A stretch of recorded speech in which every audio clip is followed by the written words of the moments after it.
De ahí lo volvemos a aprender. Bien, entonces son otros derechos también que se afectan. Por ejemplo, si una adolescente de 12 años queda gestante producto de la violación, estamos afectando su derecho a la salud, ¿no es cierto? Estamos afectando, incluso hay casos que deben analizarse a través de un seguimiento social adecuado, porque a veces afectamos su derecho a la educación, afectamos una multiplicidad de derechos de las víctimas que no solamente tienen que ver con la integridad sexual o física. Hay un elemento que es importante en la valoración de delitos de esta naturaleza, que es la valoración del testimonio de la víctima. Hemos escuchado aquí a varias personas hablar del testimonio anticipado, de la importancia de ese testimonio anticipado como prueba en los delitos sexuales. La jurisprudencia es unánime respecto a que en delitos clandestinos o delitos ocultos, en donde la única testigo o el único testigo es la víctima, ese testimonio tiene peso de prueba en el acervo probatorio general. Pero es fácil entonces para nosotros decir, tengo el testimonio de la víctima, con eso ya probé. Si debemos tomar en consideración que el procedimiento establecido en materia penal nos obliga a tener otros elementos de prueba, ¿verdad? Que pueden ser indiciarios en los casos de delitos sexuales, que pueden ser incluso indiciarios, y que conduzcan al convencimiento del juez, que es lo que debemos tener ahora, el convencimiento del juez sobre la verdad del presupuesto fáctico que nosotros le estamos presentando al juez. Entonces, debo decir, ¿solo con el testimonio de la víctima pruebo este elemento? Hay elementos que debemos considerar para que ese testimonio de la víctima tenga un peso o el peso que requiere para que el tribunal se convenza de lo que la víctima nos está diciendo. ¿Es revictimizante? Sí. No dudamos cuando la víctima nos dice me robaron el celular, ¿verdad? No dudamos de eso. Pero sí, el operador de justicia pone en duda lo que la víctima dice. Hay tres presupuestos que la doctrina y la jurisprudencia establecen para que ese testimonio pueda ser o tener el peso de prueba que requiere en una audiencia o en un caso de un juzgamiento.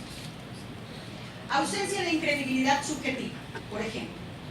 ¿Qué quiere decir eso? Ausencia de incredibilidad subjetiva significa que tiene que ahondarse si es que la víctima, por diferentes circunstancias, en este caso siendo niña o adolescente, esté siendo manipulada, esté siendo convencida o esté siendo instrumentalizada para venganza de la persona que está siendo investigada o está siendo procesada. Ese es un elemento, ¿sí? Hay a veces, por ejemplo, situaciones de la alienación parental, ¿no es cierto?, en donde los hijos son utilizados, a veces que llegan incluso a constituirse en denuncias de esta naturaleza. Ese es un elemento que se debe valorar para analizar el testimonio de víctimas. El otro elemento necesario, por ejemplo, es la verosimilitud. La verosimilitud del testimonio. El testimonio también, y otro elemento es el de la persistencia en la incriminación. Estamos hablando de una víctima que habló, muy probablemente porque desgraciadamente el sistema opera así, habló con el agente de policía, le contó la historia a su madre antes de ir a poner la denuncia, se lo dijo al fiscal, se lo dijo al agente de policía, lo dice en el momento que le hace la valoración médica, lo dice en el momento en que se hace su valoración psicológica, lo dice en el momento en que rinde su testimonio, y siempre hay coherencia en eso que nos está manifestando. La coherencia en el testimonio no tiene nada que ver con una declaración de validez o un test de credibilidad que puedan hacerle a la víctima. Ese es un error en la aplicación de estas herramientas de la psicología. ¿Por qué lo digo? No porque no sean válidas como herramientas de valoración psicoforense, son plenamente válidas. El problema es que el operador de justicia ha confundido la práctica de esta herramienta psicológica para considerar que este es un test que le va a decir si la víctima dice verdad o dice mentira. Eso no es lo que se busca con este tipo de valoraciones. Esta valoración de fiabilidad va a la congruencia, por ejemplo, a veces incluso entre la sintomatología que la víctima presenta con el hecho que narra. Y esto no quiere decir que todas las víctimas presenten la misma sintomatología. ¿Sí? Por ejemplo, por eso es que cuando vamos o llevamos la prueba sobre un delito de naturaleza sexual, vamos a hacer una valoración psicoforense, vamos a hacer una valoración de trabajo social que nos va a indicar elementos de vulnerabilidad, sintomatología sobre el hecho, el estudio o el análisis de qué ha ocurrido con esta víctima posterior al hecho. Hay víctimas que no presentan una sintomatología evidente, pero hay sintomatología oculta. Las psicólogas o psicólogos que están aquí nos podrían hablar sobre eso, ¿verdad? ¿Cuál es esa sintomatología oculta? Aquello que no vemos.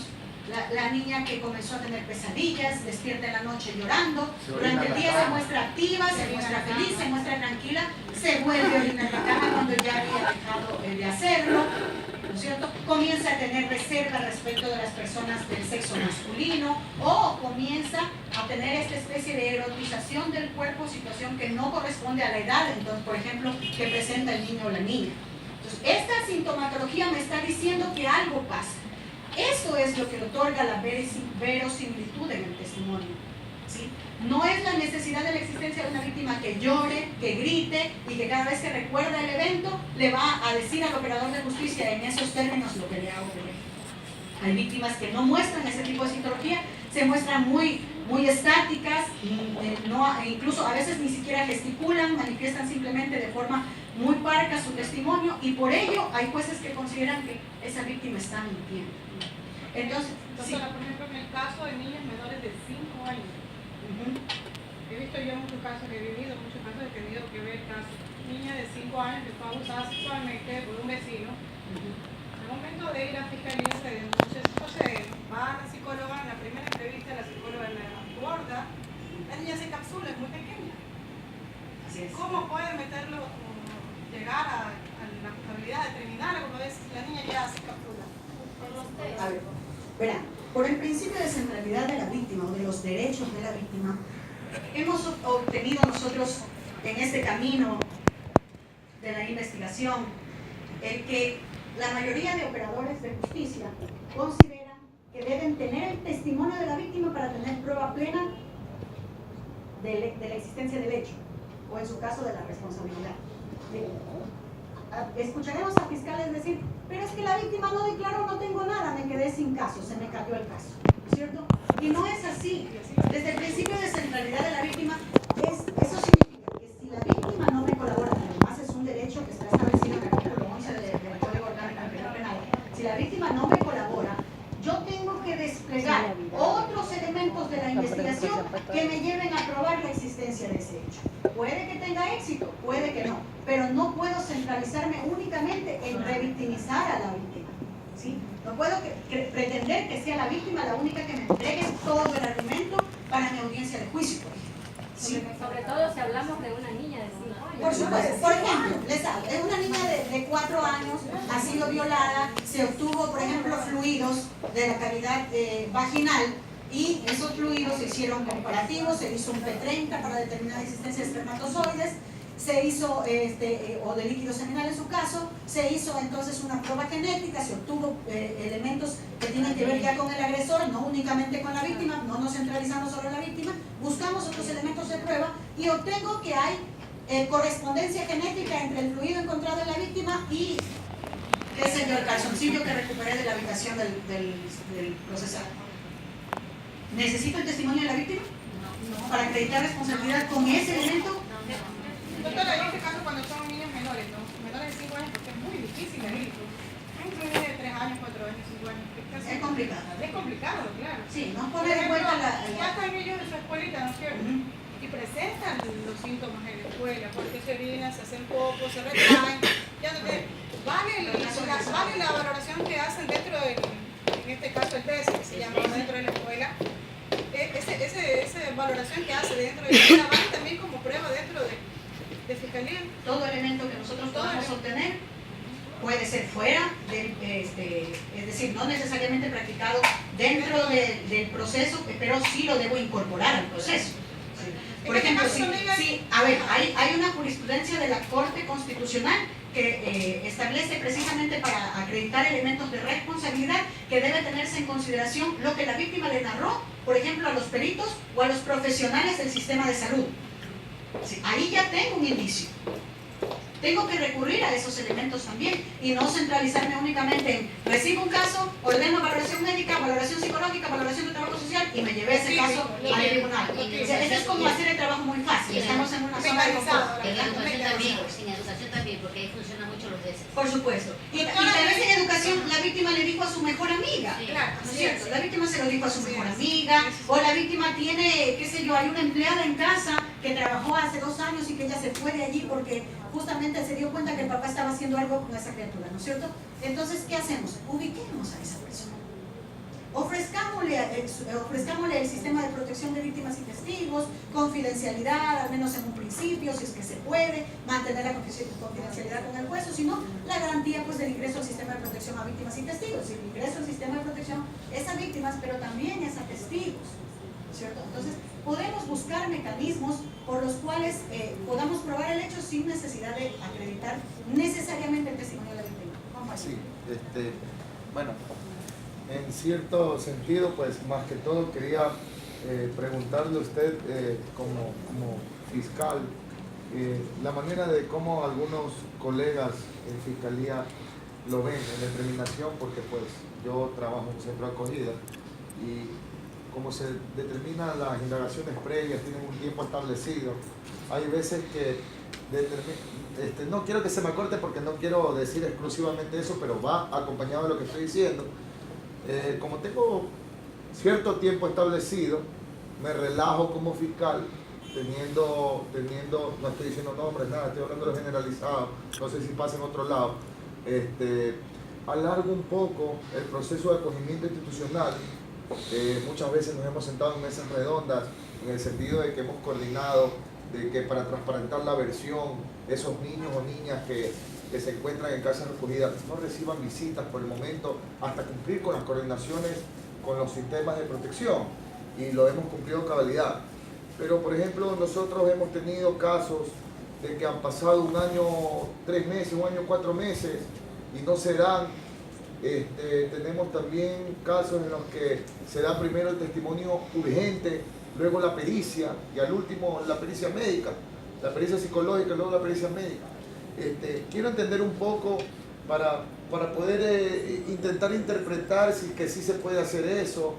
Yo creo que Fiscalía trabaja bajo un protocolo de orden y también correspondiente al sistema de protección de víctimas y testigos. Yo me llevé la sorpresa que esto caduca y te informan cuando caduca. Y caduca y el niño o niña está en acogimiento institucional. Y son casos claves, pertinentes, en los que sucedió, hay positivo en la pericia médica, hay positivo en cámara de Gesell, hay positivo en la pericia psicológica y caducan. Entonces, sí me muestra un poco la preocupación y quisiera saber, para yo poder conversar a veces con los fiscales y poder conocer ese lineamiento, porque muchas de las veces, les digo, la mayoría de las veces no es criticable, quiero entenderlo. Primero ya me ingresaron con testimonio anticipado, pero falta la pericia psicológica y falta la pericia médica. O ya ingresó, pero solo está la pericia médica. O sea, no entiendo el orden un poco, si no importa el orden, cómo deberían llevarse los elementos, ¿por qué? Es muy complicado, porque como todos lo sabemos y sabemos también precisamente que ustedes tienen muy poco personal psicológico, ¿no? Y eso ya no es culpa de los agentes fiscales, por Dios. Ajá. Entonces, ahora, se puede trabajar, a mí me parece súper importante el que nos indiquen esto, porque ustedes también son parte de lo que es la defensa de los derechos de las víctimas como miembros de los hogares de protección. En este caso, en Machala tenemos la suerte, tenemos 3 hogares de protección, en otros lugares no hay ni uno. ¿Sí? Entonces, ¿qué se debe hacer? Yo conozco cuáles son los protocolos básicos. No hay un orden establecido de que tenga que primero recibirse el testimonio anticipado. no hay un orden. No hay un orden establecido. Se puede practicar lo uno, se puede practicar lo otro de acuerdo a la estrategia que tenga en su momento determinado el fiscal o la fiscal que lleve el caso. Hablábamos hace un momento, por ejemplo, qué pasa con trata de personas. La trata de personas tiene una fase que es la captación. Las víctimas muchas de las veces son captadas. Unas son captadas por la fuerza, unas son captadas por el engaño, otras son captadas por seducción. Cuando nosotros tenemos un caso de trata de personas en donde la víctima ha sido captada por seducción, la víctima está preparada, predispuesta a que en algún momento la policía la puede coger. ¿Sí? Ellas saben eso puede pasar. Va a venir la policía, va a hacer una redada y me van a llevar. ¿Qué tienes que decir? No, él nunca me obligué, yo vine porque quise. Ese testimonio puede ser utilizado posteriormente como elemento acusatorio, probablemente no, a menos que tenga otros que demuestren que la víctima estaba seducida y por eso hace un acto de retractación.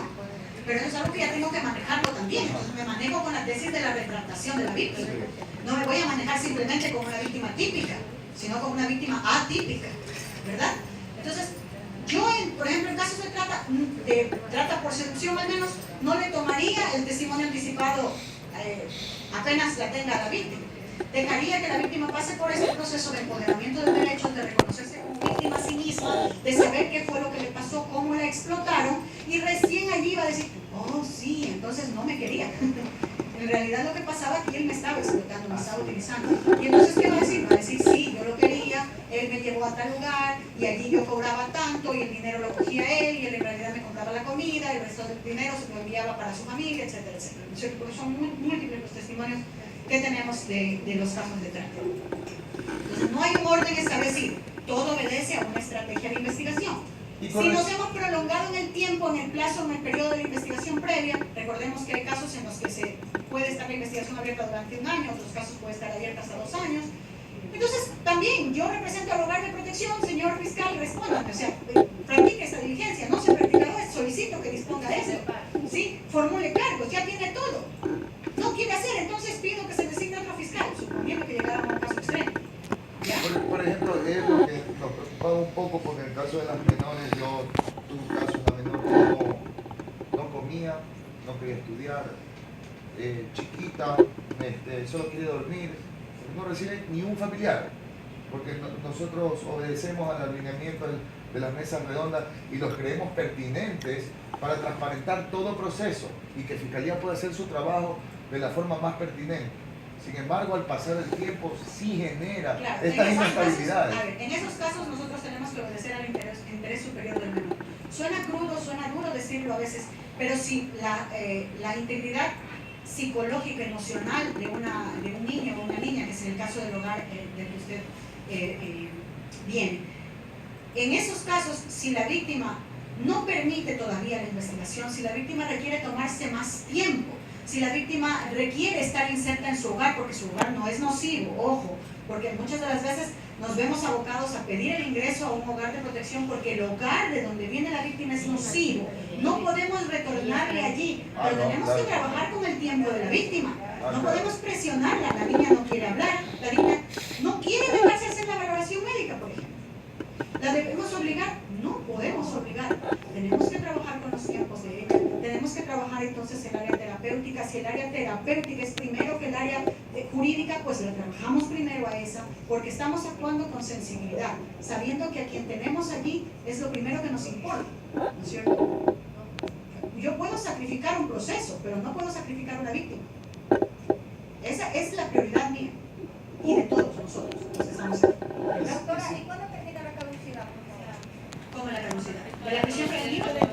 Bueno, la prisión preventiva ustedes conocen que tiene periodos de caducidad, pero esto es cuando ya se ha abierto un proceso y cuando se ha solicitado ese tipo de medida cautelar. Supongamos que tenemos un delito flagrante y la persona fue detenida, se calificó la flagrancia, se inició el proceso penal, 30 días dura la instrucción fiscal y hasta que llegue a su juzgamiento esa persona no puede permanecer más de 1 año privada de la libertad. En delitos de naturaleza sexual la constante es el año por el tipo de pena que se acredita, a menos que se trate de un delito de acoso sexual donde la pena es mucho más baja. Y allí la caducidad de la prisión preventiva operaría en 6 meses. ¿Sí?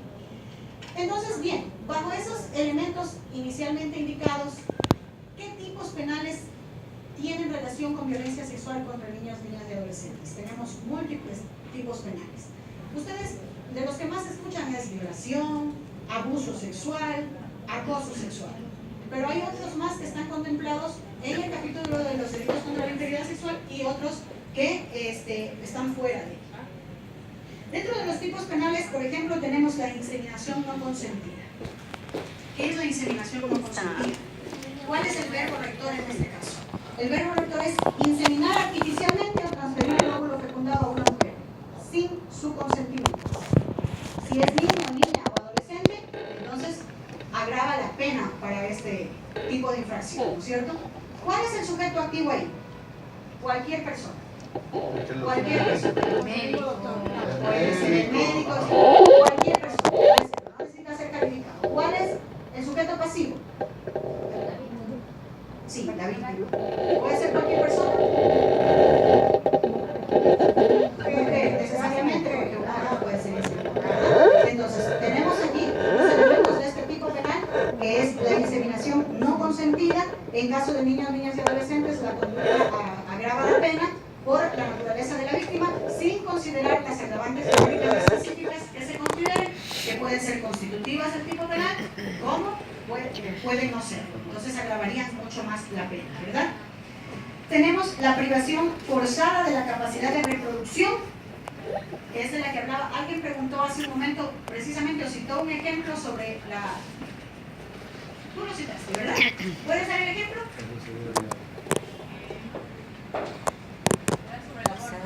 Claro.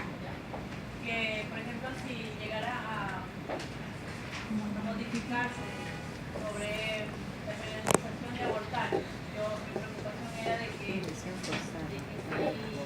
quedaría con el artículo de la tipificación que dice del aborto no consentido, y en caso de que se pudiera tipificar el aborto. Claro, el ejemplo que ella citaba tenía que ver con el derecho a conducirse sexualmente en libertad y con el derecho al desarrollo y a la libertad, se me fue, a decidir sobre su integridad física, sexual y reproductiva. Ese derecho fundamentalmente se toma en consideración en este tipo penal. Yo no puedo ser obligada a mantener dentro de mí un producto por el cual yo no he consentido. Por eso tiene tanta relación con el delito del aborto, ¿no es cierto? No puedo ser obligada. Nadie me puede obligar bajo engaño o de alguna manera hacer un vicio de mi consentimiento para que en mi cuerpo yo porte, yo lleve algo que no he querido. Eso también está considerado como violencia obstétrica y es un delito también contra la integridad sexual y reproductiva. También se agrava la pena en los casos de que se trata de niños, niñas y adolescentes que sean las víctimas de esta naturaleza de delito. Y también es, pues, entonces, privar definitivamente de la capacidad de reproducción es el verbo rector puntualmente de este tipo penal. Privar definitivamente. Podemos creer que esto no se da. El sujeto activo puede ser cualquier persona. ¿Cuál sería el sujeto pasivo en este tipo penal? Cuando el verbo rector es privar definitivamente de la capacidad de reproducción biológica. ¿Solo la mujer? Yo les cuento un caso. Hay una persona, un caso que yo conocí, no lo procesé, lo conocí, que por sus creencias religiosas estaba bastante enojado con su hermano que tenía el hábito de masturbarse. Este señor era médico, ¿sí? Y, insisto, sus creencias religiosas le hacían estar bastante contrariado por la situación de su hermano que se masturbaba con frecuencia y él se había percatado de esa situación, durmió a su hermano y le hizo una castración. Y lo dejó definitivamente impedido de la capacidad de reproducción, y no solamente de la capacidad de reproducción, ¿cierto?, sino de la capacidad de poder disfrutar de su vida sexual plena, ¿verdad?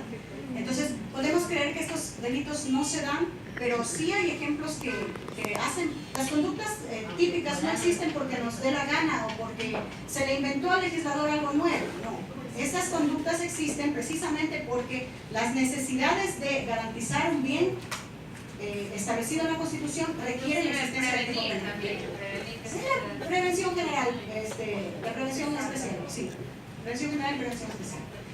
Hay que tener en consideración que en este tipo de delitos, por ejemplo, los elementos constitutivos del tipo requieren que no haya una justificación médica para que se haya practicado esa privación, ¿sí? No tiene que haber justificación médica. Puede un médico que ha tenido o se ha visto en la obligación, por ejemplo, de amputar el órgano genital masculino se haya visto en la obligación por necesidades médicas, suponiendo que se accediera a un accidente, una gangrena, etcétera, circunstancias, ¿hay una justificación médica allí? ¿Se haya necrosado el tejido? ¿Hay una justificación médica? Sí, ¿verdad? Porque lo que tratamos principal y primordialmente es salvar la vida de la persona. El bien, en este caso, hacemos una ponderación y el bien que adquiere mayor peso en ese momento es el bien de la vida.